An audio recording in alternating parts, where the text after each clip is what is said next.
నమస్కారం. ఈరోజు నిజంగా చెప్పాలంటే ఈ రాజకీయాలు ఇంతలా దిగజారిపోతున్నాయా? రాజకీయ నాయకుడు పదవుల గురించి, లేకపోతే వాళ్ళ నాయకుడు తాలూకా ప్రోత్సాహం గురించో, లేకపోతే వాళ్ళ నాయకుడు తాలూకా మన్ననల్ని పొందడానికి వైఎస్ఆర్సీపీ నాయకులు ఇంతలా దిగజారుతున్నారా? నిజంగా చాలా బాధ అనిపించే సన్నివేశం.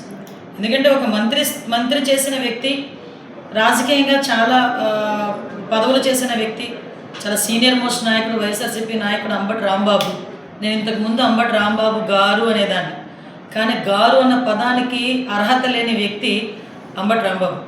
అంబటి రాంబాబు ఈరోజు ఒక చంద్రబాబు నాయుడు గారి గురించి మాట్లాడిన భాష, నేను ఒకటే సూటిగా అడుగుతున్నా, నీ భార్యకి కానీ మీ తల్లిగారికి కానీ ఒక్కసారి నువ్వు మాట్లాడిన భాష ఏదైతే ఉందో ఒక్కసారి చూపించి, నేను మాట్లాడింది కరెక్టేనా అని మీ తల్లిని అడగండి, లేకపోతే మీ భార్యని అడగండి, లేకపోతే నీకు కూతురుంటే మీ కూతురుని అడగండి, అది కరెక్టే అని వాళ్ళు ఎవరైనా నోటి నుంచి చెప్తారేమో ఒక్కసారి ఆలోచించండి.